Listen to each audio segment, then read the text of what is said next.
It's no secret that Battlefield has not been on the best trajectory for the past decade or so.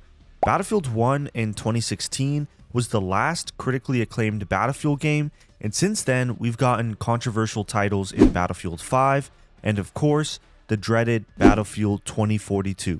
Sentiment on Battlefield has been pretty bad, and the series, for better or for worse, has been fighting to stay relevant in a massively oversaturated first-person shooter market. Enter Battlefield 6.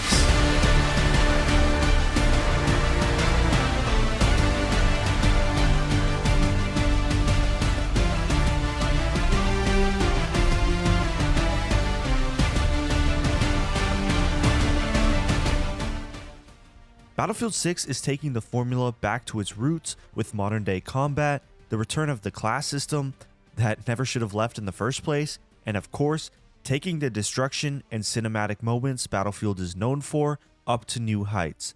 And let me tell you right now, even with all of its many flaws, this is the most fun I've had in a first-person shooter since Battlefield 1 in 2016. In fact, in many ways, Battlefield 6 feels like DICE and Battlefield Studios as a whole took Battlefield 3 and Battlefield 4 and essentially released a rework of those games with upgraded graphics and a few new bells and whistles. And yes, while that may imply that this game feels safe and familiar to games of old, that's a damn good thing. Battlefield 6 feels like Battlefield 3 and 4 in the absolute best ways possible, and god damn it if it doesn't get me hyped for the future of this game. Before we begin, if you like this type of content, make sure to hit that like button and please consider subscribing to see more content like this.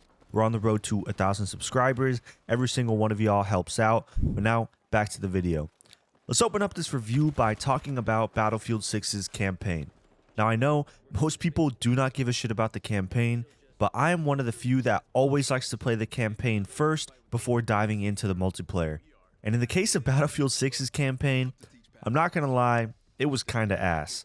For starters, I felt as though the story was incredibly nonsensical.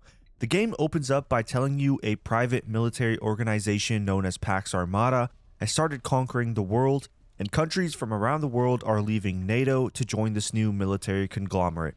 You play as Dagger Team, a collection of 4 characters set to dismantle this new operation and return the world to order. This story, and I'm trying to be nice here, is completely incoherent. The game has this weird Black Ops 1 style interview meta-narrative where in present tense you're interrogating this person, gaining information that then leads to flashbacks of certain missions that explains why you're interrogating this person. It's meant to invoke mystery and ask the questions, why is Dagger Team going through these missions, and what is the broader answer that they're searching for?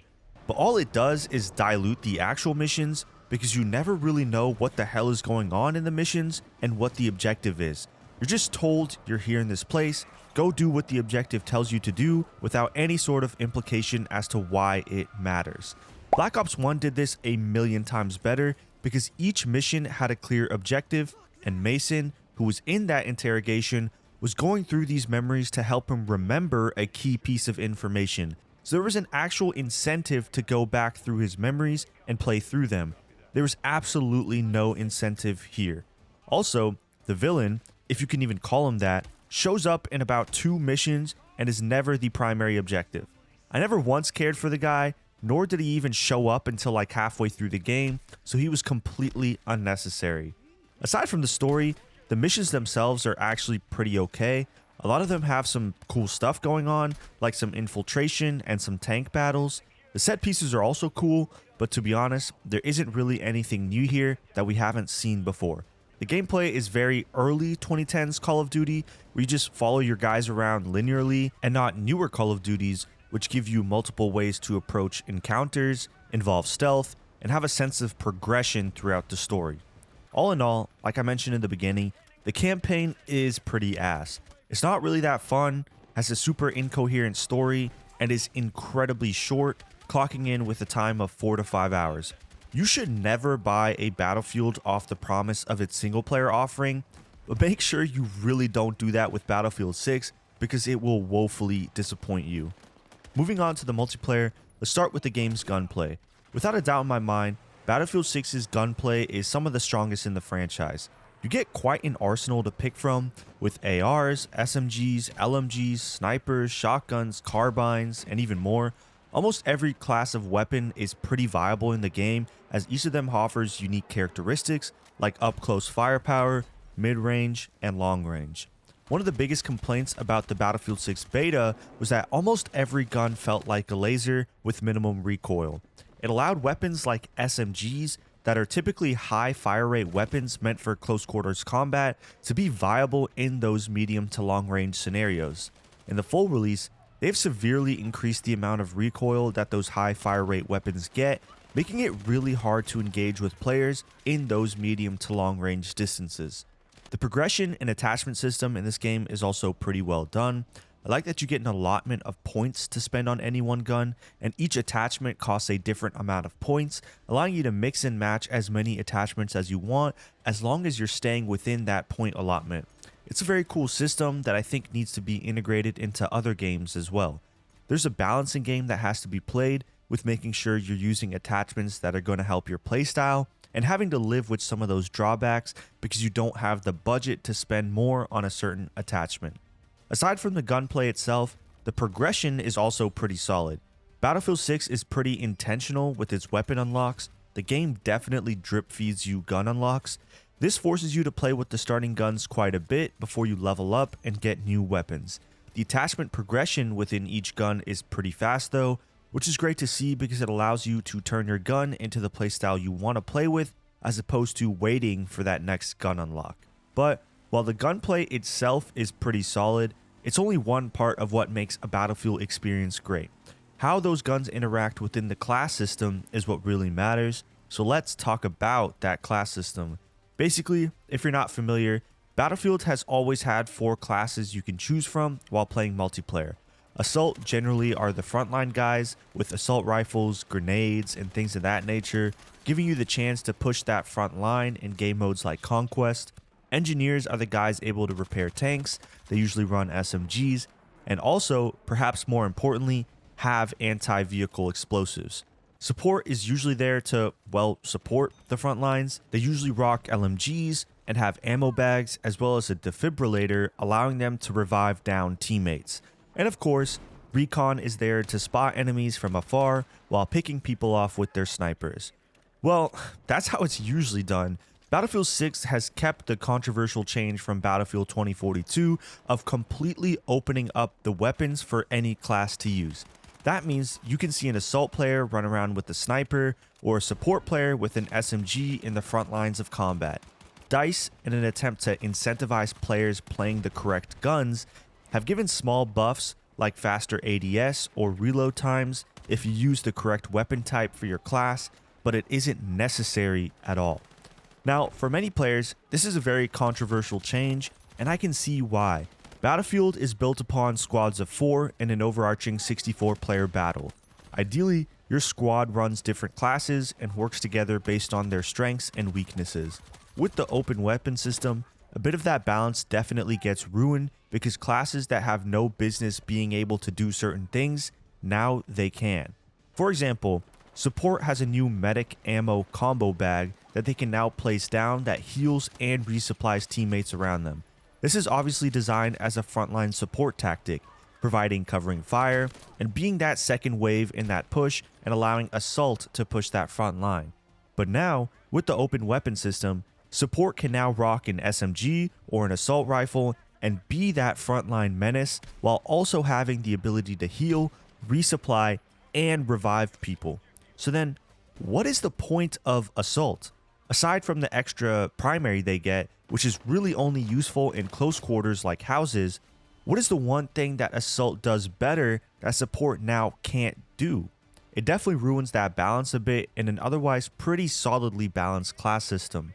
Aside from that though, I do think bringing back the class system from games not named Battlefield 2042 was absolutely the right decision, and even with some of the issues I have with the open weapon system, I'm still having a ton of fun sprinting around, reviving people like I'm in Hacksaw Ridge, or posted up on a tall ass building, making people on the ground's lives miserable with my sniper. The last aspect I want to talk about is the maps. Now, I unfortunately feel like, without a doubt, this is the most disappointing part of the game. It's not like the maps are super bad or anything, but they are painfully one-dimensional and small. To get a more subjective note out of the way, I don't really find any of the maps visually interesting. Now, that doesn't mean they look bad or are graphically unimpressive, but truly, outside of Liberation Peak, there hasn't been one map that I've sat back and said, wow. Maps that gave me that feeling from previous games are like Siege of Shanghai from Battlefield 4, or hell, even Paracel Storm. Both of these maps were visually interesting, and more importantly, played drastically differently. And to me, that's really the crux of the problem I have with the maps in this game. They are painfully small. The biggest maps in this game, like Liberation Peak and Mirak Valley, would be considered small to medium-sized maps in earlier Battlefield games. Because of this, almost every single map feels like I'm playing a version of Ground War from Call of Duty or Operation Locker and Operation Metro from Battlefield 4 and 3. Now, that's not always a bad thing. Those maps are fan favorites for a reason. They provide high-octane gameplay and true chaos at every choke point, and I think a map like Siege of Cairo captures that feeling incredibly well at the C and B points in Conquest, while also integrating tanks into the mix. But when I play Siege of Cairo, then Iberian Offensive, and then Manhattan Bridge, back to back to back, that constant running and gunning and dying every 2 seconds can get incredibly annoying and old. Some bigger maps like Siege of Shanghai or Gold Mud Railway, and some variety in the look of each map could go a long way in making the map rotation for Battlefield 6 truly elite. One thing that doesn't get old though is the destruction in each map. This is far and away the coolest, most cinematic, most Battlefield-esque improvement they've made, and it just really takes an already cinematic game with the chaos that's going on at any given moment up a notch. Watching full cities like Siege of Cairo get completely decimated by the end of the match really puts into perspective what war does to a location, but it also makes for some of the most cinematic gameplay in any FPS shooter I've ever played. Those signature Battlefield moments just hit so much harder when there's entire buildings being leveled around you as you're running through the map. I mentioned this a little earlier, but I had such an amazing Hacksaw Ridge moment on New Sobek City where I was flying through the houses as support, grenades were flying around me, the entire structure was beginning to collapse around me, but my one goal was to revive as many teammates as possible. It's moments like that that really make Battlefield one of one. The only thing that I wish they also added was just some of those massive scripted Levolution moments from Battlefield 4, in addition to the other destruction that's already in the game. Watching the skyscraper fall in Siege of Shanghai, or watching the dam break in Lansing Dam, were always sights to behold, and tangibly changed up the look and feel of those maps halfway through the game. On top of that, adding some of those dynamic weather effects from Battlefield 2042 and Battlefield 1, like sandstorms, rain, or snow that happens in the middle of the games, that could be a cool immersive element that I think is missing from Battlefield 6. All in all though, while I am dissatisfied with the map selection right now, the maps that they do have in the game are built well. They're just too focused on one aspect of the Battlefield experience and not really incorporating the plethora of other experiences that Battlefield can offer. I think as time goes on and DICE adds more and more maps into the game, hopefully they add some of those truly large-scale maps that we've seen in previous titles to really round out the map selection for this game. Overall, man, like I said, this game is not without its faults. I think the open weapon system is fundamentally flawed, and the map selection right now isn't great, but it still doesn't change the fact that despite these annoyances, I've had some of the most fun I've had playing Battlefields. I'm not a hardcore FPS player, and the Battlefield series for me has been the perfect blend between cinematic action and casual FPS elements that really makes for a good time. Battlefield 6, in the best way possible, brings me back to when I was a kid playing Battlefield 4 and Battlefield 1. I'll never forget the moment when I first got my brand new Xbox One in 2014, and one of the first games I booted up on it was Battlefield 4. I was in awe of the realism in the graphics, the gameplay, and the overall vibe that Battlefield 4 gave off. And for the first time in over a decade, Battlefield 6 really has invoked some of those same emotions from me. Battlefield 6 was my most anticipated game of 2025, and it damn sure lived up to it. Either way, that's going to do it. Thank you guys so much for watching. Let me know down below in the comment section what you think about Battlefield 6. Personally, I'm having an insane amount of fun. If it wasn't for some more games to review, I would probably spend the rest of 2025 playing Battlefield 6. But let me know down below your thoughts on Battlefield 6. What are you liking about it? What are your thoughts on the open weapon class system?